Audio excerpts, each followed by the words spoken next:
तो पिछली क्लास में मैंने कुछ तुम्हें होमवर्क दिया था बेटे, वो मैकेनिकल प्रॉपर्टी ऑफ सॉलिड्स वाला और ग्रेविटेशन वाला, उसको डिस्कस कर लेते हैं। मैंने कहा था भाई डिस्कस करेंगे अपन। Yes sir. तो पहले ग्रेविटेशन वाले से पूछ लीजिए क्या डाउट्स हैं।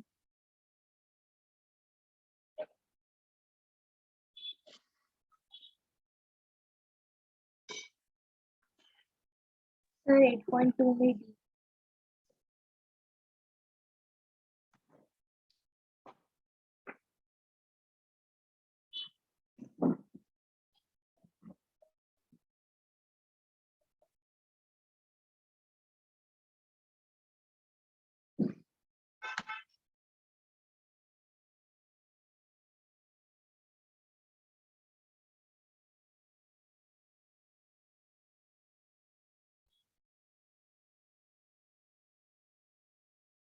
सर हाँ बेटे। सर आप ये वेटलेसनेस वाला पार्ट फिर से एक्सप्लेन कर सकते हो? हाँ ये मैं अभी कर दूंगा बेटे, डिस्कशन के दौरान कुछ क्वेश्चन तो आएगा ही, उसमें मैं इसको एक्सप्लेन कर दूंगा। Sir okay sir. Sir Tuesday को टेस्ट है हमारी यूनिट टेस्ट, तो उसमें सेंटर ऑफ मास आने वाला है। नहीं नहीं, वो सिलेबस उसका तुम्हारे लिए कुछ अलग होगा। Syllabus will be gravitation, gravitation वाला ही सिलेबस है। Okay sir.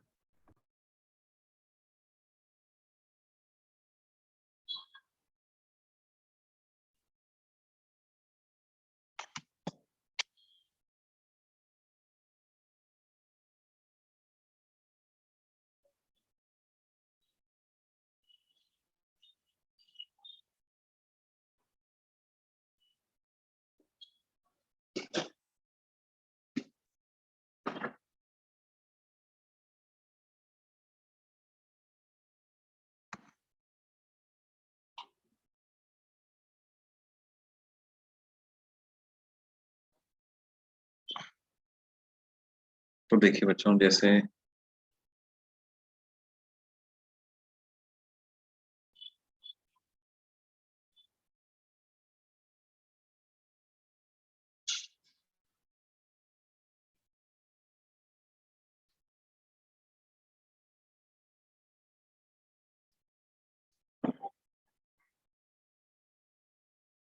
Eight point two की बात करते हैं।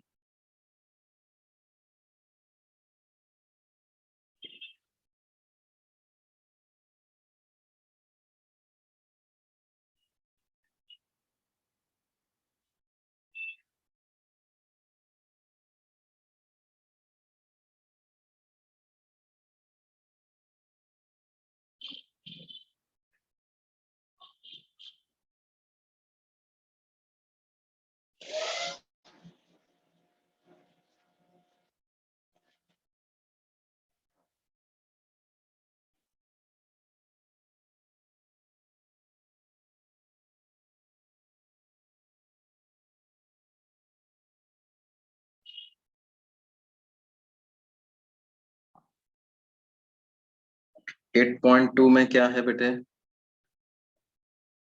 Choose the correct alternative. A option में दिया हुआ है acceleration due to gravity increases और डिक्रीजेस विद इंक्रीजिंग एल्टीट्यूड, तो इसका आंसर तो डिक्रीजिंग हो जाएगा। सर उसमें ठीक है, उसका डी वाला है ना। The formula minus G M M upon one by R two minus one is more less accurate than the formula M G R two minus R one for difference of potential between two points R2 R1 away from the centre of the earth. देखो ये क्या बोल रहे हैं कि centre of the अर्थ से आपने दो पॉइंट्स लिए हैं, एक R1 डिस्टेंस पर और एक R2 डिस्टेंस पर। तो इन दोनों पॉइंट्स में डिफरेंस ऑफ पोटेंशियल एनर्जी क्या होगा? तो देखो बेटे, करेक्ट एक्सप्रेशन मतलब जो हम इंटीग्रेशन करके लेके आए थे वो कैसे लिखते हैं? Final potential energy minus G M M by R2 minus initial potential energy minus G M M by R1। तो ये क्या हो जाता है? ये हो जाता है minus GMM into 1/R2 minus 1/R1, ठीक है। लेकिन अगर हम वो हमारा वर्क एनर्जी कंसेप्ट में जो अपन ने पढ़ा था, अगर mg डेल्टा H के हिसाब से आप लिखते हो तो क्या आ जाता है, mg into R2 minus R1, ये ऐसा आ जाता है। अब इन दोनों देखो, ये वाले फॉर्मूले में क्या है, आप g को कांस्टेंट मान के लेकर आते हो। इसका मतलब ये जो फॉर्मूला है उसमें R2 और R1 जो होने चाहिए वो क्या होने चाहिए, उनपे एक कंडीशन है, R2 and R1 must be approximately equal to radius of earth। ये बात समझ में आती है, जबकि इस वाले फॉर्मूला में ऐसी कोई लिमिटेशन नहीं है। तो ये जो फॉर्मूला है दिस इज मोर एक्यूरेट, आपको किसी भी हाइट के लिए ये करेक्ट रिजल्ट देगा, जबकि ये वाला फॉर्मूला क्या है, अर्थ के सरफेस से बिल्कुल आसपास वाले पॉइंट्स के लिए ही करेक्ट रिजल्ट देगा।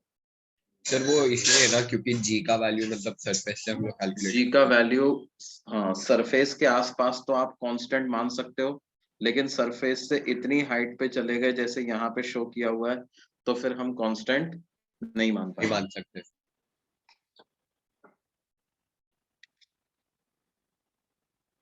और बोलिए 8.5, देखो 8.5 में क्या है बेटे, let us assume that our galaxy consists of इतना stars, 2.5 into 10 raised to the power 11 stars, each of one solar mass, है ना, mass of one star is equal to mass of sun, ठीक है। How long will a star at a distance of 50,000 light years from the galactic center take to complete one revolution, है ना। देखो तो इसका हमें बेसिकली टाइम पीरियड का formula लगा सकते हो बच्चों, आप टाइम पीरियड का फॉर्मूला लगाओ।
अब देखो बच्चों, इसमें हमें ये, हम क्या कर सकते हैं, ये जो total mass of the Galaxy है ना, इसको आप एक सॉलिड स्फेयर की तरह से मान लो, सॉलिड स्फेयर की तरह से इसको आप ट्रीट कर लो।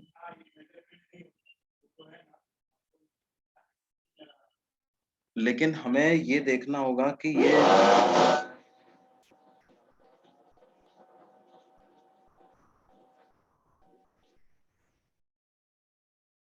द डायमीटर ऑफ मिल्की वे कितना दिया हुआ है बेटे अपने को? Diameter of milky way 10⁵ light years दिया हुआ है ना? कितना दिया हुआ है?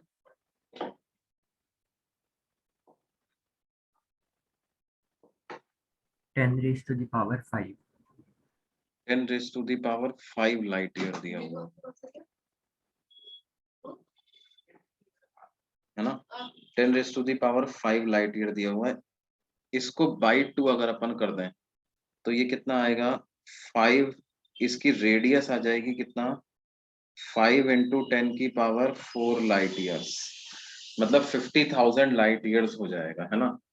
इसका मतलब वो जो जिस स्टार की बात कर रहे हैं बच्चों, वो स्टार बिल्कुल बाउंड्री पे ही है ना, इसका मतलब, क्योंकि हाँ सर। उसकी डिस्टेंस भी उन्होंने 50,000 लाइट ईयर दी हुई है, तो वो बिल्कुल यहीं पे है। ठीक है, तो बस एक सॉलिड स्फीयर के अराउंड एक बॉडी रिवॉल्व कर रही है, और आपको क्या करना है, उसका टाइम पीरियड ऑफ रिवॉल्यूशन करना है। तो टाइम पीरियड ऑफ रिवॉल्यूशन का क्या फॉर्मूला होता है बच्चों? 2πr⁵ divided by root gm। 2πr⁵ divided by root gm, ऐसा आ जाएगा। और यहाँ पर r को आपको कितना रखना होगा? 50,000 लाइट ईयर्स। लाइट ईयर्स क्या होता है? It is distance travel by light in 1 year. तो 50,000 इंटू एक साल में होते हैं 365 दिन, हर दिन में होते हैं 24 आवर्स, हर आवर में होता है 3600 सेकेंड। तो इतना टाइम और इसको स्पीड ऑफ लाइट से मल्टीप्लाई कर दो तो इतना मीटर आ जाएगा बेटा, इतना मीटर। और मास आपको कितना लिखना है? मास आप कैसे लिखोगे? आपके पास इतने स्टार्स हैं और हर एक स्टार का मास किसके बराबर है? सन के मास के बराबर। सन का मास 2 × 10⁻³ किलोग्राम होता है क्या लगभग? ये वैल्यू आपको इसके अपेंडिक्स में दी हुई होगी। ये कांस्टेंट है ना? सन का मास जो है ये तो एक यूनिवर्सल कांस्टेंट है। इसकी वैल्यू 2 × 10⁻³ किलोग्राम ही होती है, जहाँ तक मुझे पता यस सर वही है ना? 2 × 10⁻³ किलोग्राम।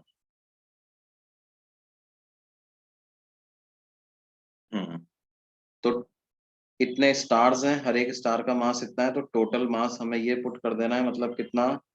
5 × 10⁻41 किलोग्राम, ये पुट कर देना है। तो ये पुट कर दो, ये पुट कर दो, इससे टाइम पीरियड ऑफ रिवॉल्यूशन आ जाएगा। क्या ये बात समझ में आती है? Yes sir.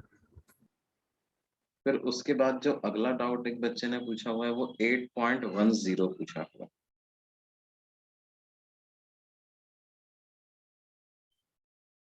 8.10 किसको? अच्छा, ये 8.5 किसी ने सॉल्व कर लिया था क्या? 8.5 किसने सॉल्व, कौन सॉल्व कर पाया था बेटे? स्मिथ? नहीं सर, मतलब आया ही नहीं, डाउट था इसलिए। ओके। साहिल, लक्षित, आदित्य, नहीं सर, नहीं हुआ था। भरत, गर्वित। गर्वित आज क्लास में नहीं है क्या?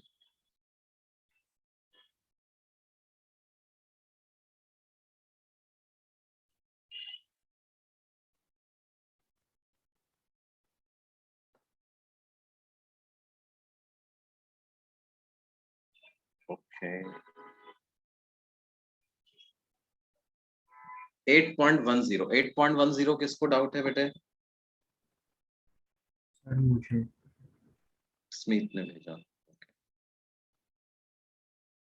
8.10 के पहले वाले हो गए बच्चों 8 6 7 8 9। हाँ सर। Yes sir.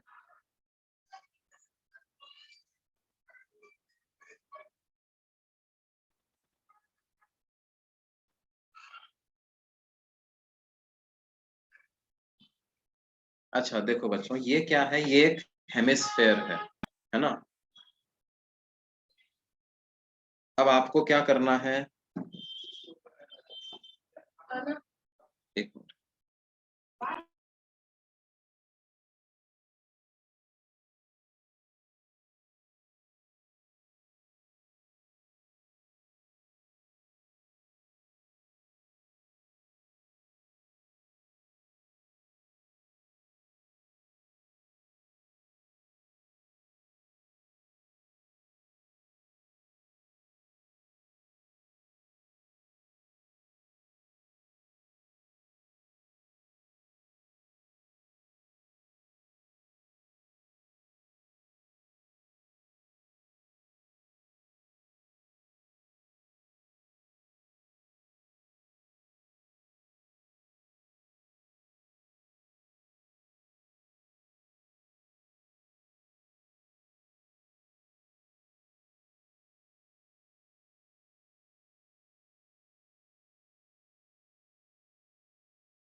क्या पूछ रहे हैं ये लोग?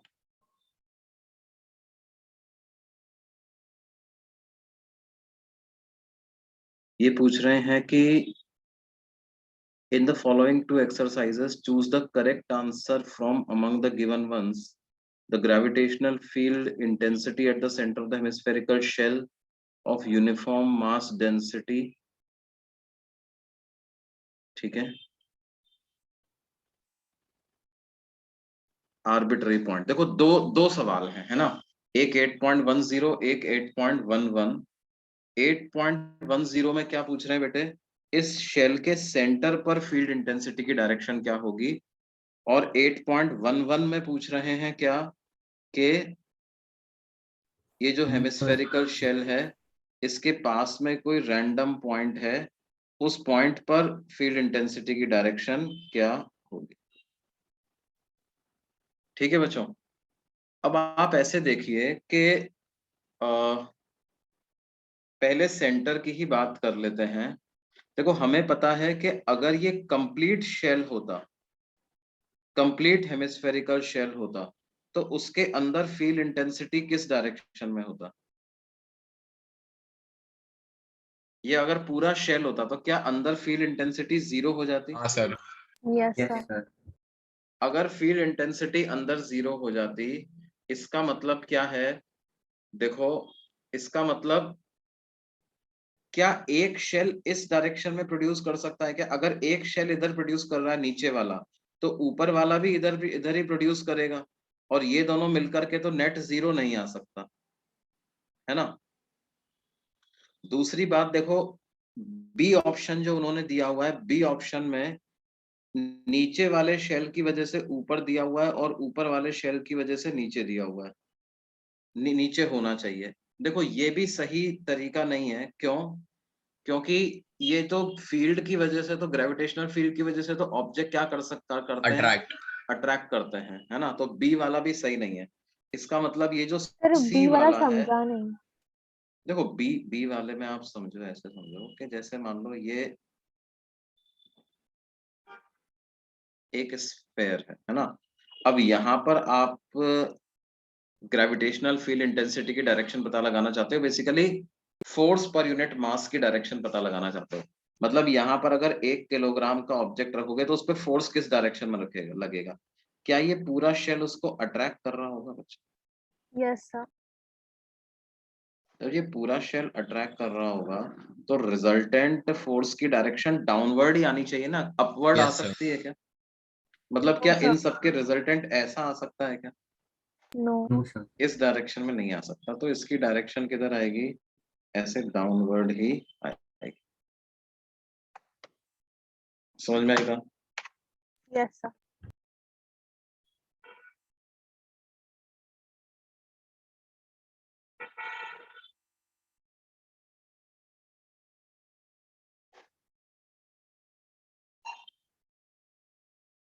ओके, तो यहाँ पे तो हमारा फिक्स हो गया कि भाई आंसर जो आपका आना चाहिए 8.10 में, उसका आंसर तो क्या आना चाहिए, सी आंसर आना चाहिए। ठीक है, अब 8.11 की बात करते हैं। उन्होंने दिया हुआ है ई एफ जी एच, है ना। अब आप देखो, ऐसे देखो कि एफ डायरेक्शन में नहीं हो सकता, क्यों, कि अगर लोअर हेमिस्फेयर एफ डायरेक्शन में जनरेट कर रहा होगा तो फिर अपर हेमिस्फेयर को भी एफ ही डायरेक्शन में जनरेट करना पड़ेगा बाई सिमेट्री, दोनों हेमिस्फेयर एक जैसे हैं। Yes, तो sir. फिर रिजल्टेंट 0 कैसे आ पाएगा, अंदर तो हर पॉइंट पर रिजल्टेंट 0 होता है पूरे शेल के अंदर, तो इसलिए ये डायरेक्शन नहीं चलेगी। जी डायरेक्शन की अगर बात करो तो एक स्फेयर इधर प्रोड्यूस कर रहा है तो दूसरे को भी इधर ही प्रोड्यूस करना पड़ेगा, बिकॉज देयर इज सिमेट्री। तो इससे भी 0 नहीं आ पाएगा। जो डी वाली डायरेक्शन है वो भी नहीं चल पाएगी, डी में एक प्रोड्यूस कर रहा है इधर तो दूसरा भी प्रोड्यूस करेगा इधर। हाँ, ई वाली जो डायरेक्शन है वो बिल्कुल बढ़िया तरीके से फिट बैठती है, नीचे वाला प्रोड्यूस करे अपनी तरफ, ऊपर वाला प्रोड्यूस करे अपनी तरफ, तो नेट 0 भी हो जाएगा और सिमेट्री की सिमेट्री भी रहेगी। तो इसलिए Yes, sir. 8.11 का आंसर क्या होगा, इसका आंसर होगा ई डायरेक्शन।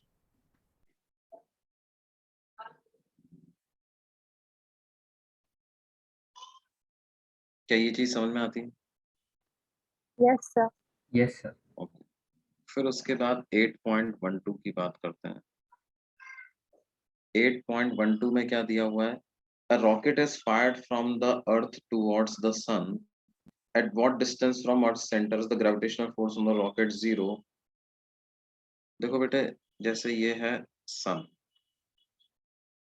और ये दिया हुआ है क्या, अर्थ, और हमने क्या किया, एक रॉकेट को अर्थ से सेंटर ऑफ द सन की तरफ फायर किया है। तो हमें पता लगाना है कि कितने डिस्टेंस पर acceleration due to gravity zero हो जाता है। मास ऑफ सन दिया हुआ है 2 इंटू 10⁻30।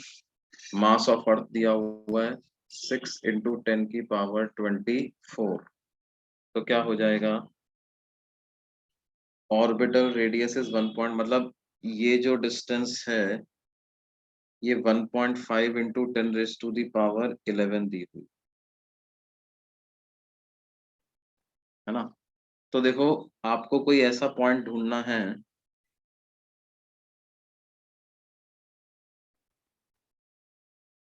मान लेते हैं अर्थ के सेंटर से x डिस्टेंस पे है, तो सन के सेंटर से डिस्टेंस क्या हो जाएगी बेटे, 1.5 इंटू 10⁻11 माइनस x, है ना। तो अर्थ की वजह से ग्रेविटेशनल इंटेंसिटी लिख देते हैं, तो वो हो जाएगा g इंटू अर्थ का मास डिवाइडेड बाई x का स्क्वायर, और सन की वजह से लिख देंगे g इंटू सन का mass divided by 1.5 into 10⁻11 minus x का होल स्क्वायर। तो ये कैंसिल हो जाता है, ये 10⁻6 आ जाएगा, और ये 2 3 जा 6 आ जाएगा। तो आपके पास आ जाएगा कितना, 1.5 into 10⁻11 minus x divided by x का होल स्क्वायर इज 1/3 इंटू 10⁻6, है ना। इसका रूट ले लो पूरे का, तो 1.5 इन 1.5 into 10⁻11 minus x divided by x is 1/√3 into 10⁻3। 1/√3 की वैल्यू बेटे 0.577 आती है, 577 इंटू 10⁻3। तो यहाँ से x की वैल्यू डिटरमाइन कर सकते हो, हाँ सर। है ना। उसके बाद जो तुमने डाउट पूछा हुआ है वो है 8.18। 8.12 और 8.18 के बीच में तो और कोई डाउट नहीं है बच्चों? No sir.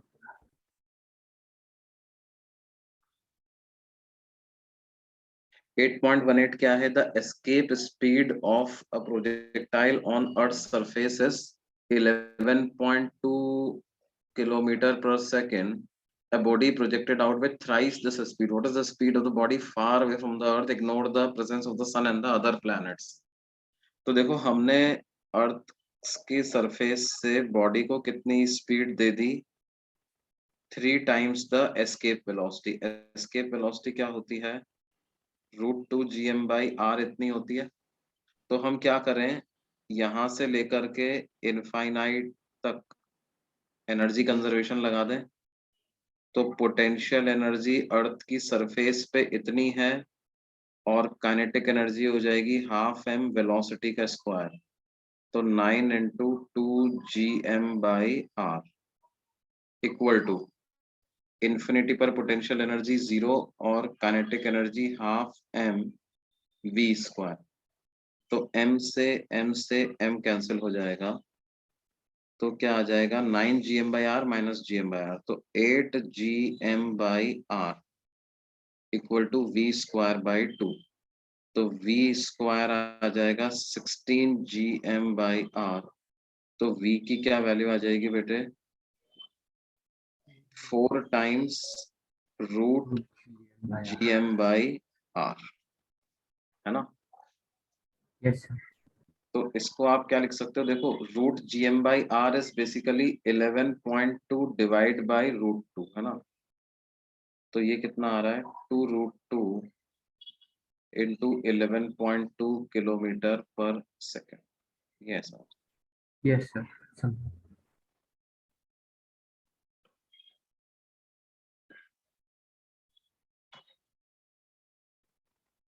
फिर अगला जो तुमने पूछा हुआ है वो कौन सा? 8.21 बच्चे। 8.21 क्या है?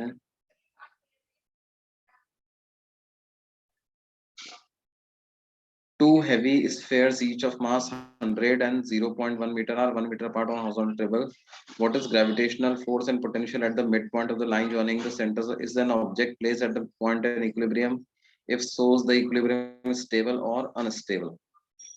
देखो क्या है, एक 100 किलोग्राम के दो स्फेयर्स एक टेबल पे रखे हुए हैं और इनके बीच में डिस्टेंस है 0.1 मीटर की, ठीक है? ये हमसे पूछ रहे हैं कि जो mid point of the line joining them है, अच्छा इनकी रेडियस है 0.1 मीटर, इनके बीच की दूरी तो क्या है? 1 मीटर के बराबर दी हुई। At the mid point of line joining them gravitational force and potential at the mid point of line joining the centres of the spheres कितना होगा? तो ग्रेविटेशनल फोर्स तो जीरो होगा ना बेटे, क्योंकि दोनों बराबर बराबर फोर्स से अपनी तरफ अट्रैक्ट करेंगे किसी भी मास को, क्यों?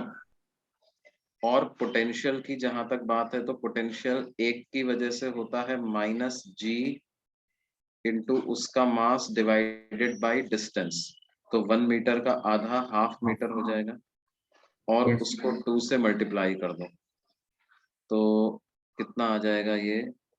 -4 इंटू 100 डिवाइड बाय 1, ये ऐसा आ जाएगा। तो इससे पता लगा सकते हो बेटे। Yes sir. अब अगला क्या है?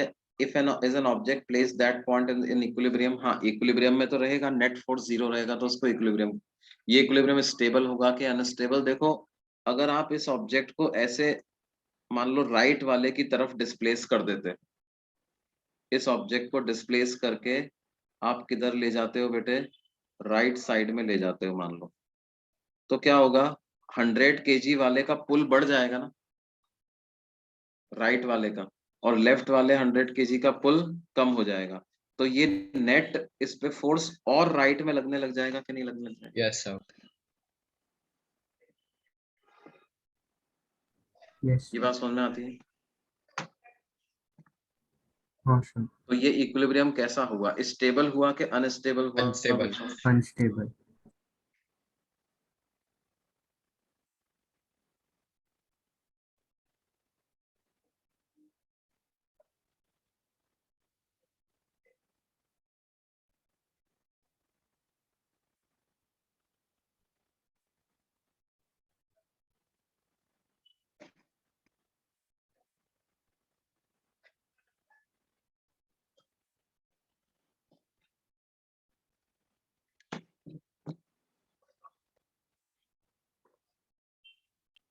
अनस्टेबल इक्विलिब्रियम होगा।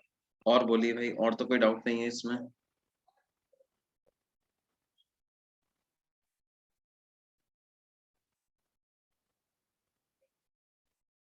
सर एडिशनल वाली चीजें नहीं है।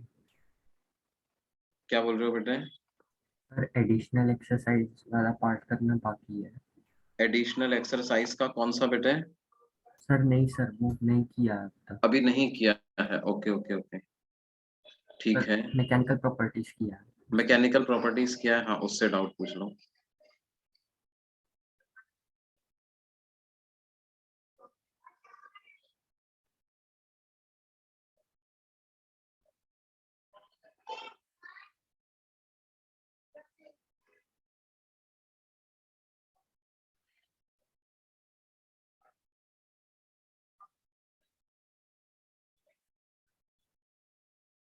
हाँ बोलो बेटे।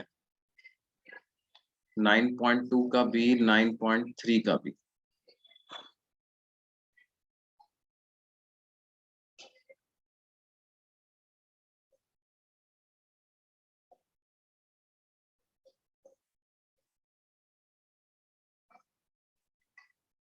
देखो क्या है, approximate yield strength for this material. Yield strength किस पॉइंट को बोलते हैं बेटे?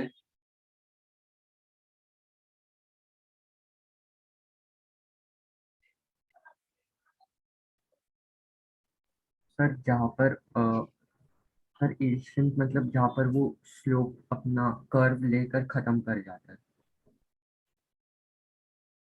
सर, जैसे आपने बेसिकली जो। वो जो बी पॉइंट होता है ना, उसको हाँ यील्ड सर। पॉइंट बोलते हैं, यस है सर। ना?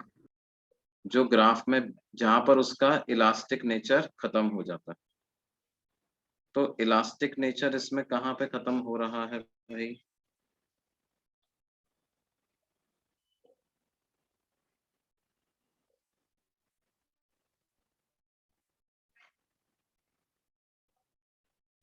एक तरीके से इसमें जहां पर प्रोपोर्शनैलिटी खत्म हो रही है वहीं पर खत्म हो रहा है। तो लगभग 300 इंटू 10⁻⁶ न्यूटन पर मीटर यही हो जाएगा इसका सर लेकिन यील्ड। वो तो एकदम लास्ट वाला पॉइंट होगा ना, क्योंकि नहीं जो। नहीं, यील्ड पॉइंट लास्ट वाला पॉइंट नहीं होता ना बेटे। सर लेकिन ग्राफ में तो मतलब आपने जो बी वाला और पॉइंट बताया। हाँ हाँ, इसमें मैक्सिमम स्ट्रेंथ मतलब जिसको क्या बोलते हैं, अल्टीमेट स्ट्रेस और यील्ड पॉइंट लगभग सेम ही आ रहे हैं एक्चुअली, आप ऐसे समझ सकते हो। Okay yield sir. पॉइंट और अल्टीमेट स्ट्रेस वाला पॉइंट सेम ही आ रहा है। Yes sir.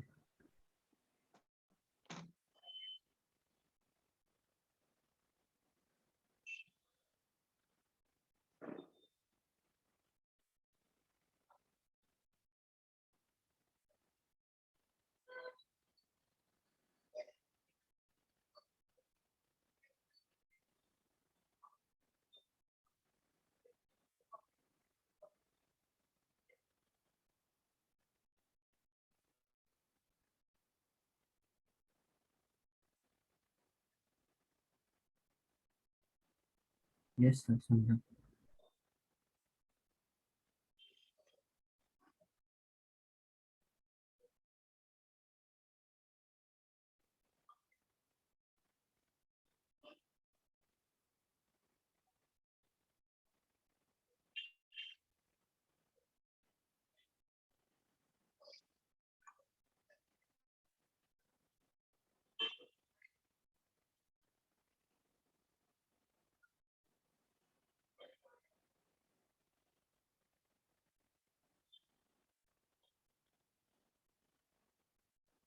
अच्छा, और बोलिए भाई, और तुमने कौन सा पूछा था? सर 9.3 का बी। 9.3 का भी।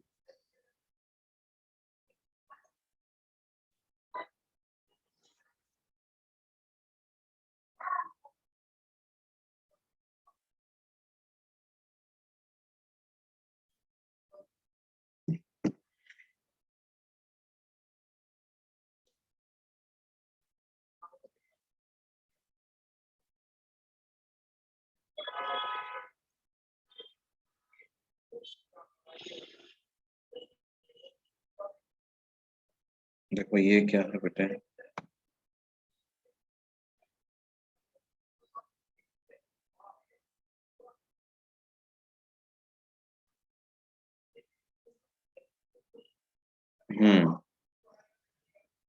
Which of the two is stronger material. तो देखो स्ट्रॉन्गर के लिए आपको क्या करना पड़ता है, जो अल्टीमेट स्ट्रेस है वो देखना पड़ता सर यहाँ पर तो लेकिन दोनों को ही सेम लग रहा है। है। हाँ, दोनों पे सेम ही लग रहा है यार। नहीं लेकिन तब भी क्या है, ए पे ज्यादा लग रहा है यार थोड़ा, या बी पे ज्यादा लग रहा है, पता नहीं।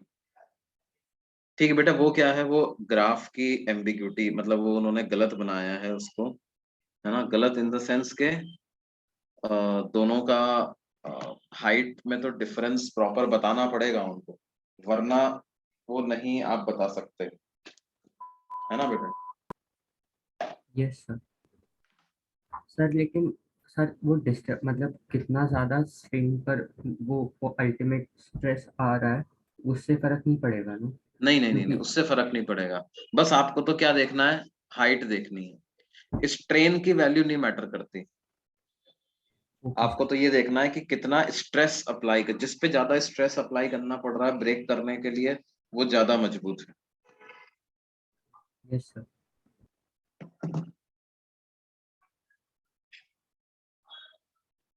ठीक है।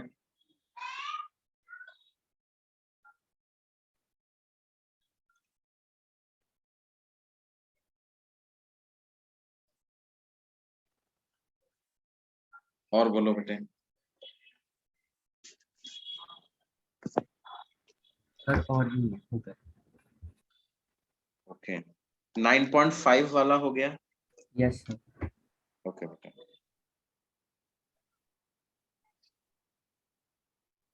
सर कल आपने बोला था कि आयरन का इलास्टिसिटी रबर से ज्यादा है, वो मुझे समझा नहीं।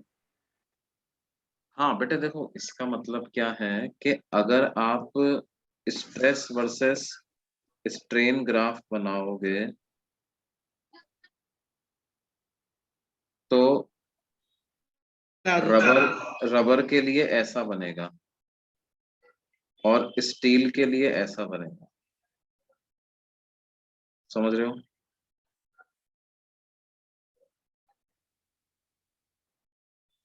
Yes sir. मतलब क्या है, सेम अमाउंट ऑफ स्ट्रेन आपने दोनों में जनरेट किया है, तो स्ट्रेस किस में ज्यादा आ गया, स्टील में ज्यादा आ गया। और स्ट्रेस बेसिकली रीस्टोरिंग फोर्स से आता है। स्ट्रेस किससे आता है? रीस्टोरिंग फोर्स से। ये बात समझ में आती है? तो इसका मतलब क्या है, रीस्टोरिंग फोर्स ज्यादा लग रहा है स्टील में, रीस्टोरिंग फोर्स ज्यादा लग रहा है, इसका मतलब क्या है, उसकी नेचुरल लेंथ में रहने की टेंडेंसी ज्यादा यस सर। है ना? तो वो ज्यादा इलास्टिक।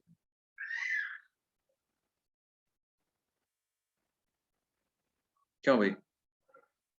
Yes sir.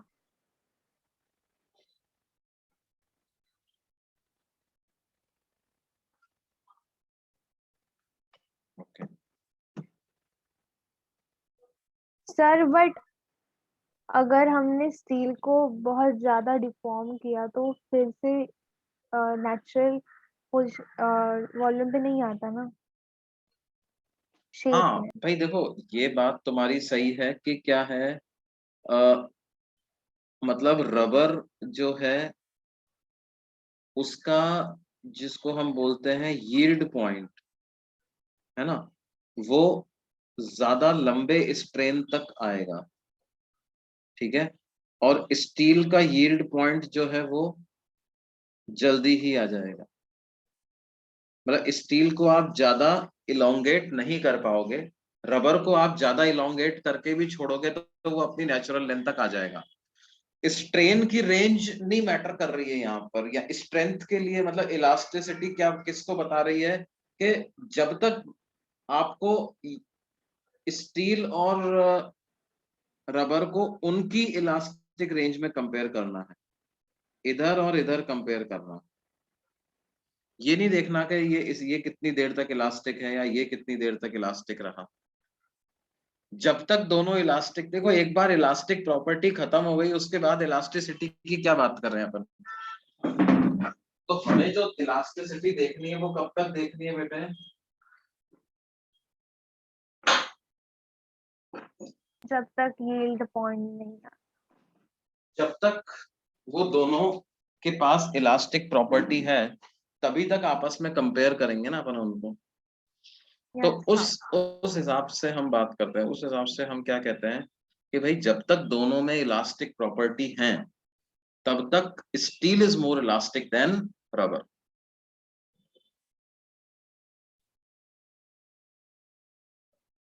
ठीक है। Yes sir. ये बात। Hello, good morning.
अच्छा सर, अब देखो क्या है,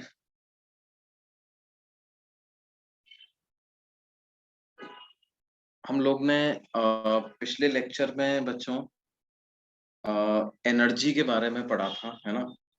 हम लोगों ने कहाँ तक पढ़ा था, इलास्टिक पोटेंशियल एनर्जी, इसमें कितना स्टोर होता है। जैसे एक सिंपल सा क्वेश्चन हम कर रहे हैं कि मान लो क्या है, आपके पास एक कोई मेटेलिक वायर है,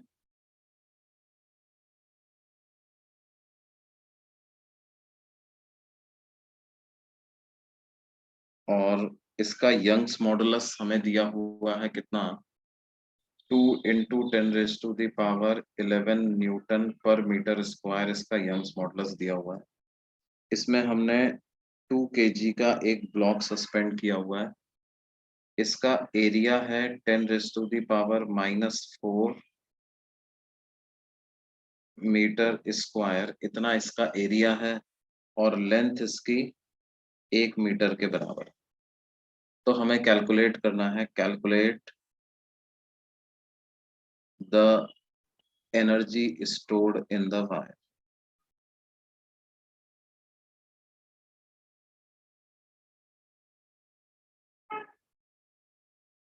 calculate the energy stored in the wire.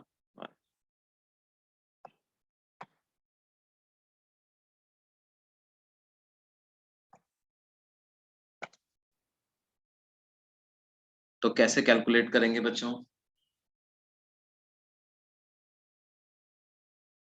हम फॉर्मूला यूज कर सकते हैं, half into stress into strain into volume, है ना। और ध्यान दो, stress upon strain Young's modulus के बराबर होता है, तो स्ट्रेन कितना हो जाएगा,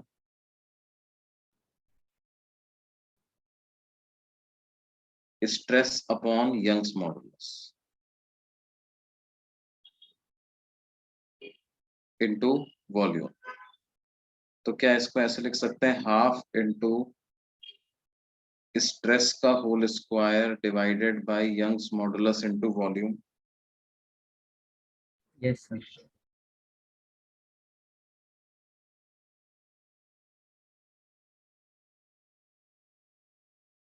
अब देखो, स्ट्रेस को कैसे लिखेंगे, फोर्स अपॉन एरिया से लिख सकते हैं क्या, फोर्सेस mg, एरिया इज 10⁻⁻⁴, तो उसका square divided by Young's modulus 2 × 10⁻11, और वॉल्यूम क्या है, एरिया इंटू लेंथ, ये वॉल्यूम हो जाएगा। तो ये आपके पास डेनोमिनेटर में तो आ गया है 4 × 10⁻11, और ये हो जाएगा, देखो 10⁻⁻⁴ ऊपर जाएगा तो 10⁻5 आ जाएगा, तो 4 × 10⁻5 इंटू 10⁻⁻⁴, ये ऐसा हो जाएगा। तो क्या इसका आंसर आपके पास 10⁻⁻10 जूल के बराबर आ जाएगा। Yes sir. 10⁻⁻10 जूल के बराबर इसका आंसर आ जाएगा।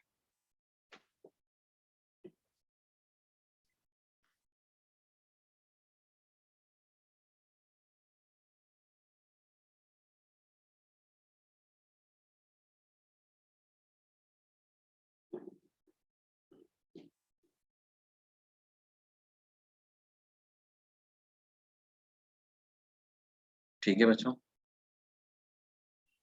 सर एक सेकंड नोट करना है। हाँ बेटा नोट करो।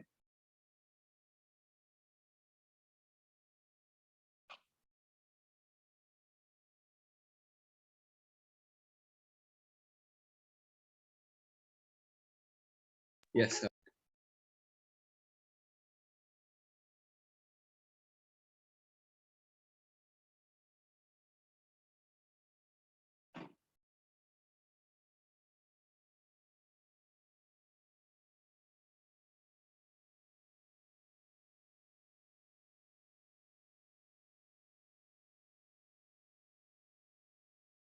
तो देखो जैसे इस तरह से भी क्वेश्चन पूछे जा सकते हैं आपसे, क्या है,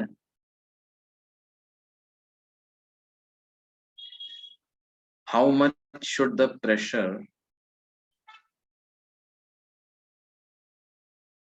सर आप 1 सेकंड के लिए प्रीवियस पेज लगा सकते हो? हाँ हाँ बेटा,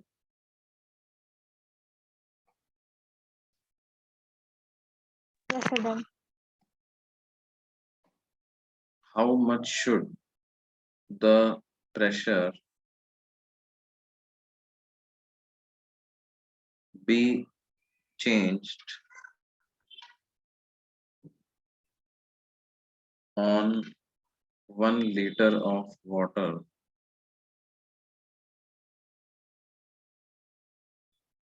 on 1 liter of water to compress it by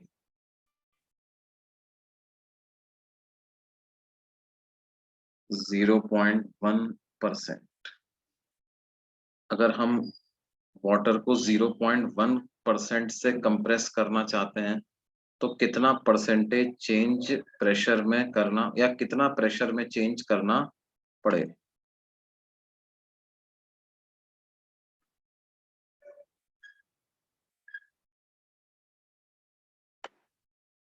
तो इसको कैसे कैलकुलेट करेंगे बच्चों?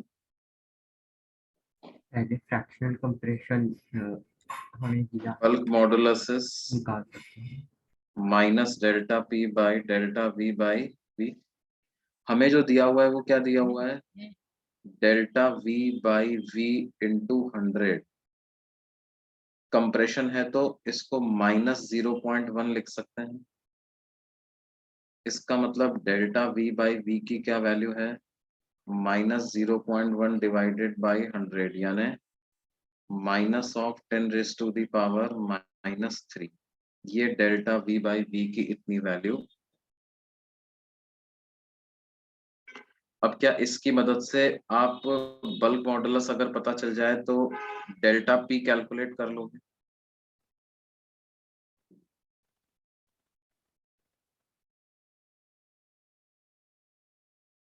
Yes sir. अब बल्क मॉडुलस ऑफ वाटर जो है वो होता है, बल्क मॉडुलस ऑफ वाटर होता है 2.2 into 10⁻⁹ Newton per metre square. तो ये वैल्यू यहाँ पर आप सब्स्टिट्यूट कर दो तो इससे आपको डेल्टा पी की वैल्यू मिल जाएगी, वो हो जाएगा minus times bulk modulus into delta V by V. तो बल्क मॉडुलस को लिख देंगे 2.2 into 10⁻⁹ into delta V by V, यानी कि -10⁻⁻3। तो ये आ जाएगा 2.2 इंटू 10⁻⁶। इतना प्रेशर आपको इंक्रीज करना पड़ेगा।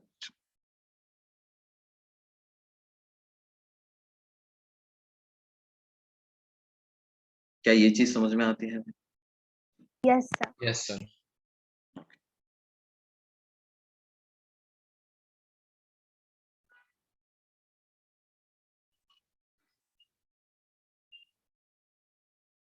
अब देखो बेटे, इसमें क्या है, कुछ थ्योरेटिकल एस्पेक्ट्स भी होते हैं कि क्या है भाई, हमें ये समझना चाहिए कि ये elastic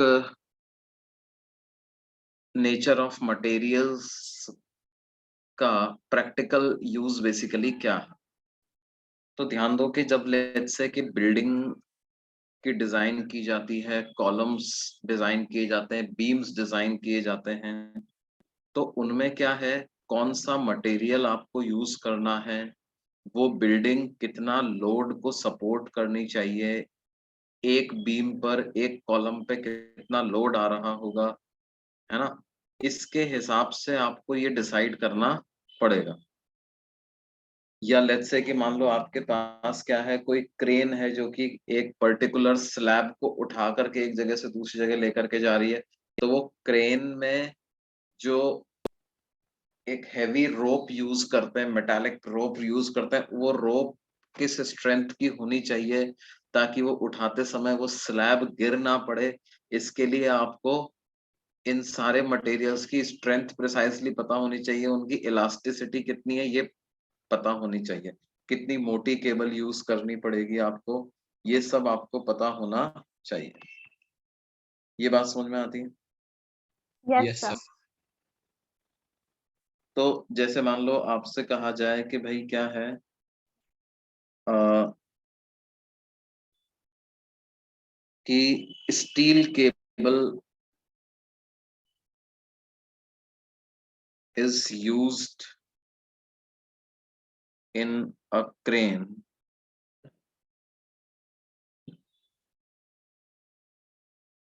which is used to lift कितना, which is used to lift let's say 1000 kilogram of slab, ठीक है, 1000 किलोग्राम की स्लैब हमें यूज करनी है। अब हमें ये दिया हुआ है if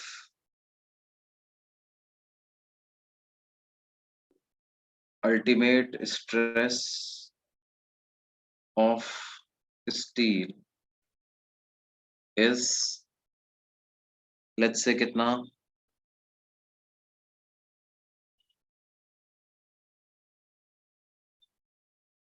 3 into 10 raised to the power 8 newton per metre square,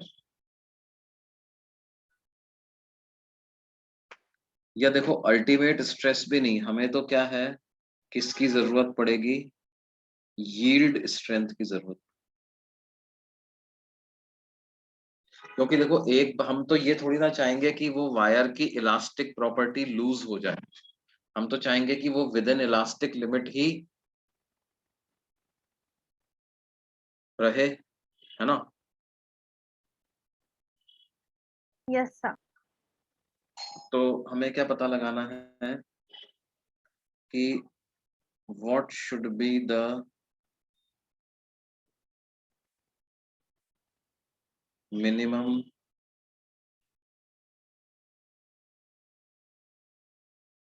area of cross section of the steel wire, what should be the minimum area of cross section of the steel wire।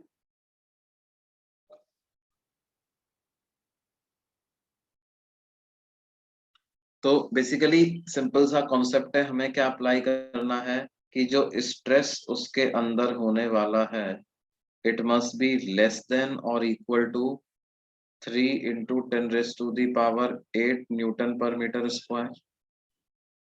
और stress को कैसे लिखेंगे, force upon area, तो this must be less than equal to 3 into 10 की power 8। Force कितना लिखने वाला है, 1000 किलोग्राम की स्लैब आप उठाओगे तो 1000 G upon area must be less than equal to 3 into 10 की पावर 8, तो क्या हो जाएगा 1000 into 10 divided by 3 into 10 की power 8, this must be less than equal to, तो एरिया की क्या वैल्यू आ जाएगी, 1 area must be greater than equal to 1/3 into 10 raised to the power कितना -4 मीटर। क्या ये बात समझ में आती? Yes sir. सर वो पहली वाली इक्वेशन नहीं समझी, वो कैसे आई? बेटे जो इस स्लैब देखो, जब आप उस केबल से किसी स्लैब को उठाने जाओगे तो क्या होगा, केबल में कुछ टेंशन आ जाएगी, यस सर। वो टेंशन ही एक तरीके से रीस्टोरिंग फोर्स है। रीस्टोरिंग फोर्स अपॉन एरिया करोगे तो आप उसमें स्ट्रेस आ जाएगा, वो स्ट्रेस जो उसके अंदर होना चाहिए वो यील्ड स्ट्रेंथ से कम होना चाहिए ना, क्योंकि यील्ड स्ट्रेंथ के बाद तो क्या होता है बेटे, वो तुरंत इलास्टिक प्रॉपर्टी लूज करके सीधा ब्रेक करने वाली लिमिट पे फटाफट पहुंच जाता है। क्यों? Yes sir. सर लेकिन सर लेकिन जैसे आपने वो ग्राफ बताया था सर, उस ग्राफ में तो मतलब जो बी है भाई वो वो हमारा। टूटता है, थोड़ा सा ही तो ऊपर होता है यार, ये वाला पॉइंट इससे थोड़ा सा ही तो ऊपर होता है स्ट्रेस के मामले में तो। हाँ सर, हाँ सर। समझ रहे हो ना, मतलब इन यस, दोनों की हाइट में तो ज्यादा डिफरेंस नहीं होता ना। Yes sir. तो आप ये इसके पहले पहले तक हो तो यू आर क्वाइट सेफ, समझ रहे हो। हाँ सर। इसके बाद तो क्या होता है, वो परमानेंटली डिफॉर्म भी हो जाता है और फिर जल्दी से टूट भी जाता है। यस सर, समझा। है ना, बात तुम्हारी सही। अगर आप अब आपसे पूछे एग्जैक्ट वैल्यू क्या होगी कि जिसपे वो टूटे, तो उसके लिए तो मेरे को क्या चाहिए, वो अल्टीमेट स्ट्रेस की वैल्यू चाहिए, है ना। हाँ सर। लेकिन यील्ड स्ट्रेस के बाद क्या होता है उसमें इलास्टिक प्रॉपर्टी लूज हो जाती है, वो प्लास्टिक मटेरियल बन जाता है, तो उसके बाद टूटने में नहीं टूटने में ज्यादा अंतर नहीं रहता है, मतलब वो आप एक डेंजरस लाइन वाले एरिया में तो काम कर ही रहे हो एक तरीके से, हाँ सर, समझा। है ना। अपने को ये थोड़ी वायर को पूरा बिल्कुल जब तक टूट ही ना जाए तब तक लोड डालते जाओ उस पर। हम तो यही चाहेंगे ना यार कि उसकी इलास्टिसिटी बनी रहे। हाँ सर। ठीक है, ये नोट कर लिया भाई सबने।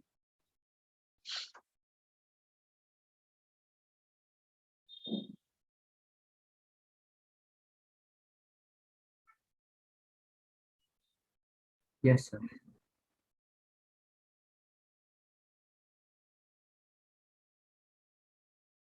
यार ये कैलकुलेशन तो हमने सही करी।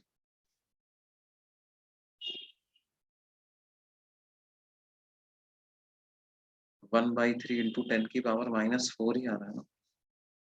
ठीक है, हमने 1000 किलो के लिए ये किया।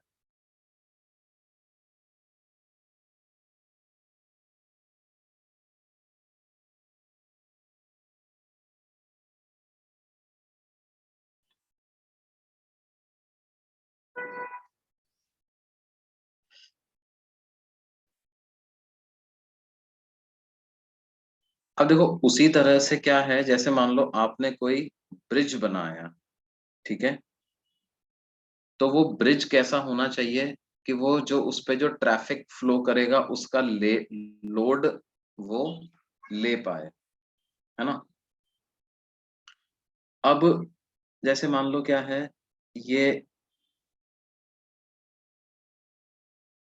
ब्रिज डिजाइन की अगर अपन बात करें, तो ये आपने कोई ब्रिज को कंस्ट्रक्ट किया इस तरीके। अब जब इसमें से ट्रैफिक फ्लो करेगा तो ये थोड़ा सा बेंड होगा ना बेटा। हाँ सर। और क्या होता है, इस ब्रिज का खुद का भी वेट होता है, विंड्स भी चलती हैं उनका भी वेट होता है ना। तो क्या है कि ये जो प्रॉब्लम रहती है इसको बोलते हैं बेंडिंग ऑफ बीम्स।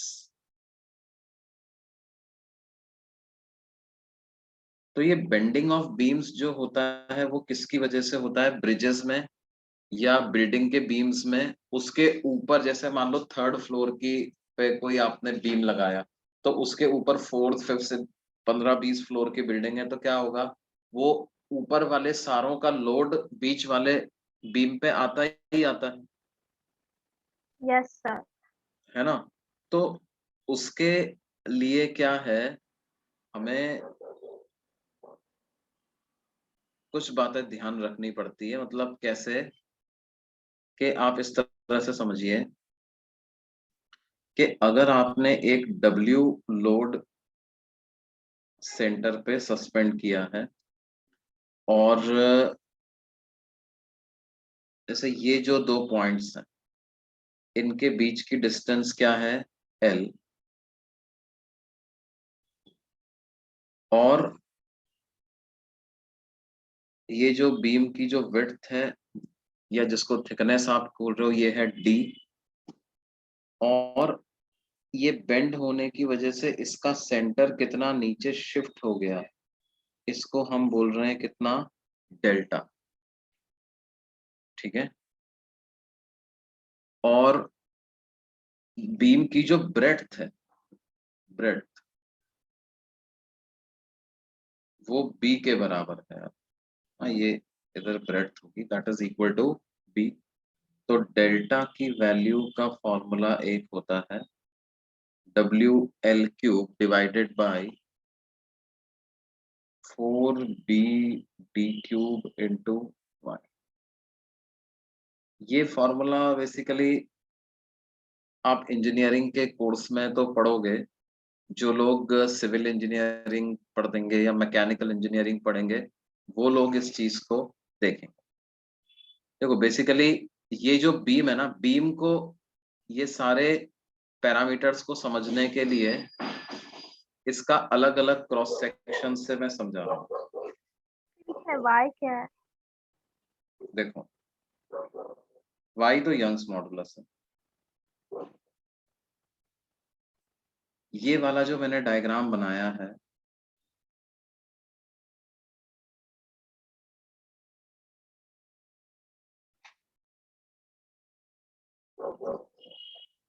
इस डायग्राम में ये डिस्टेंस है d,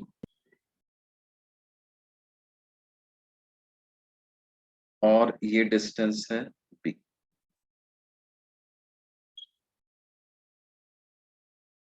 ठीक है, तो ये रेक्टेंगुलर सेक्शन है उस बार का।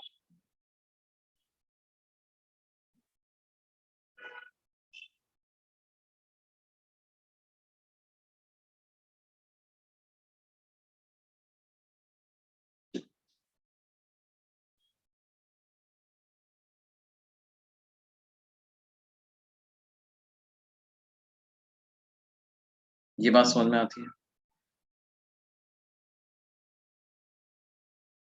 Yes sir. सर आप रिपीट कर सकते हो? हाँ, बेसिकली क्या है कि हमें ये रिलेशन पता होना चाहिए कि भाई अंडर सर्टेन वेट ये कितना बीम जो है वो बेंड होने वाला है। डेल्टा जितना ज्यादा होगा उतना ही बीम बेंड होगा, है ना। तो वो किस किस फैक्टर पे डिपेंड कर रहा है, उसकी लेंथ, ब्रेड्थ, इन सब पे डिपेंड कर रहा है ना। विड्थ पे डिपेंड कर रहा है, कितना लोड आप सस्पेंड करने वाले हो उस पे डिपेंड करेगा। Length is L, breadth is B, depth is D। ठीक है, ये जो डिस्टेंस है ये क्या है, दिस इज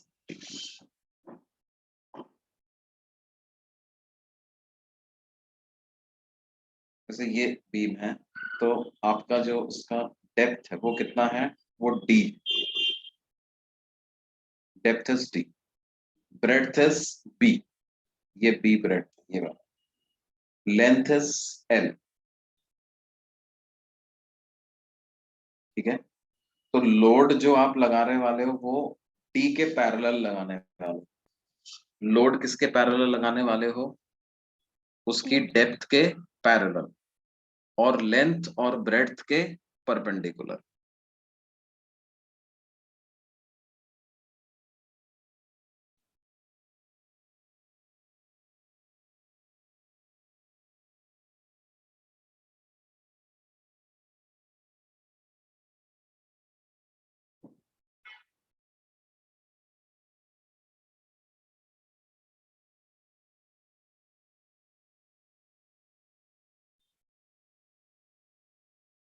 अब ये जो बेंडिंग है इसको आप कैसे रिड्यूस कर सकते हो, यंग्स मॉडुलस हाई होना चाहिए आप,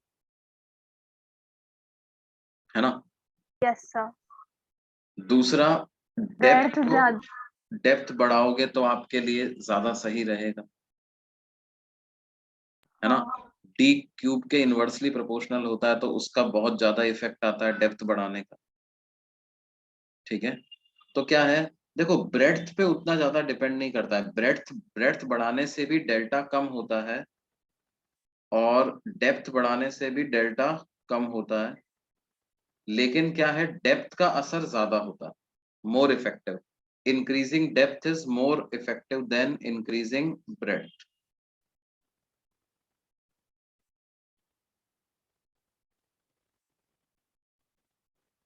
ये बात समझ में आती है बेटा? अब आप कहोगे सर दोनों ही बढ़ा दो ना, डेप्थ भी बढ़ा दो ब्रेड्थ भी बढ़ा दो। आप समझिए कि आपको क्या है, कॉस्ट भी मैनेज करनी होती है ना। मतलब डेप्थ भी बढ़ा दोगे ब्रेड्थ भी बढ़ा दोगे, ज्यादा मटेरियल यूज होगा आपका, ज्यादा मटेरियल यूज होगा तो कॉस्ट आपकी बढ़ जाएगी। तो क्या है, डेप्थ बढ़ाना अच्छा है सर। डेप्थ ब्रेड्थ पे उतना ज्यादा ध्यान नहीं, ब्रेड्थ कम भी चलेगा लेकिन डेप्थ को आपको ज्यादा बढ़ाना है, क्योंकि डेप्थ का आपको क्यूब में एडवांटेज मिलेगा। ठीक है,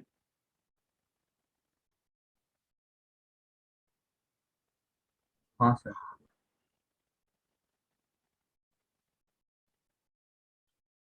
लेकिन ये क्या बोलते हैं कि डेप्थ बढ़ाने पर एक दिक्कत ये हो जाती है कि अगर लोड आपका बिल्कुल राइट प्लेस में नहीं है, जो कि ब्रिज में ये दिक्कत आती है। ब्रिज में तो मूविंग ट्रैफिक है, तो कभी लेफ्ट में लोड ज्यादा है, कभी राइट में लोड ज्यादा है ना, वो आप मैनेज नहीं कर सकते। तो उसके लिए हम क्या करते हैं, कुछ इस तरह का डिजाइन बनाते हैं।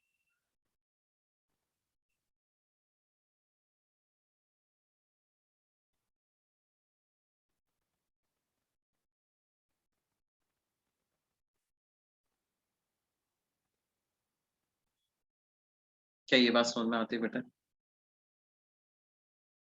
सर एक हाँ। डाउट, सर हम्म। जैसे जब ब्रिज बनता है तो सर ये दिमाग में रहता है कि ट्रैफिक जो है वो मूविंग होगी, या पूरी ट्रैफिक को अगर हम रेस्ट पर ही कंसीडर कर ले तो फिर हम ज्यादा मतलब नहीं, रेस्ट पे प्रोटेक्टेड। तो आप कंसिडर कर सकते हो। देखो वो एक scenario, that is one scenario.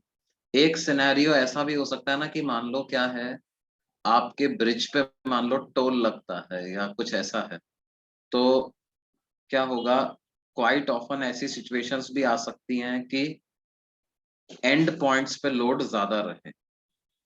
Yes sir. ठीक है, एंड पॉइंट पे लोड ज्यादा रहे,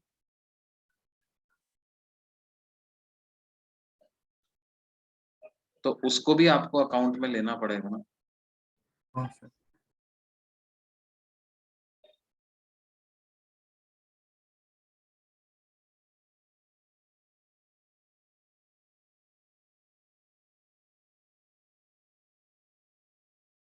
ये बात सुनना आती है बेटा? Yes sir.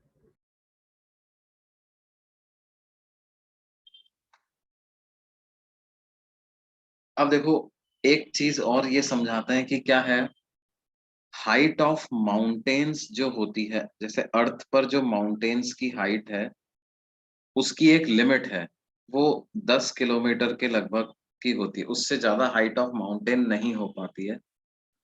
उसका कारण क्या है, आप ये देखिए कि जैसे ये वाला पार्ट है, इसका का कुछ वेट है mg। अब इसका एक कंपोनेंट इस डायरेक्शन में भी आ रहा होता है,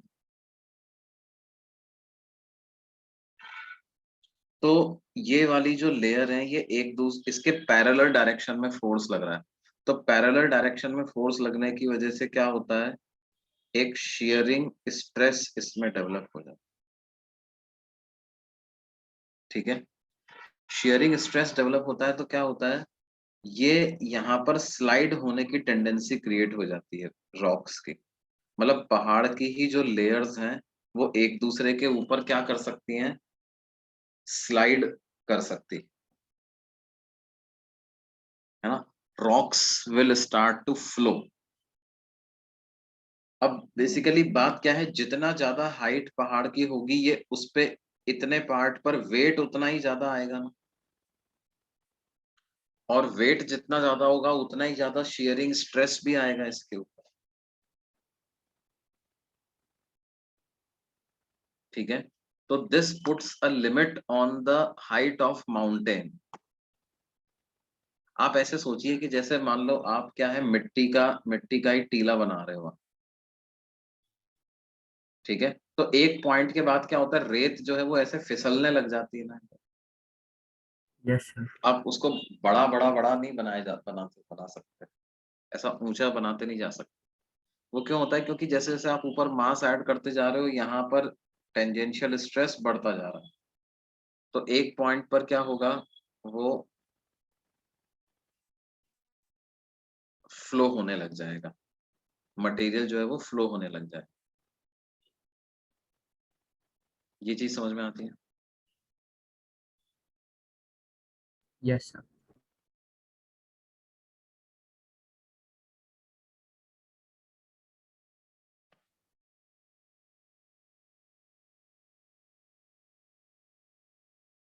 तो इसका ध्यान रखना, ये हमें ध्यान रखना होता है ना। तो बेटे ये चैप्टर तो हमारा यहाँ पर खत्म होता है। This is basically material properties of elastic properties of materials, mechanical properties of solids. इसके आप जो रिमेनिंग क्वेश्चंस हैं वो कंप्लीट कर लीजिए, है ना। मैंने 5 तक दिए थे ना क्वेश्चन, हाँ सर। तो बाकी इसमें 16 क्वेश्चंस हैं, वो आप इसके कंप्लीट कर सकते हैं, ठीक है।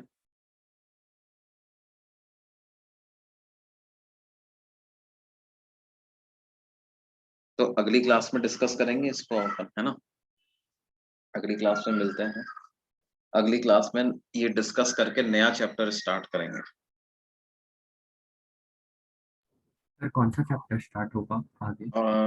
Thermal properties of matter, okay sir. है ना।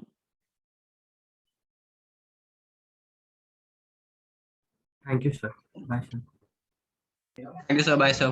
बेटा।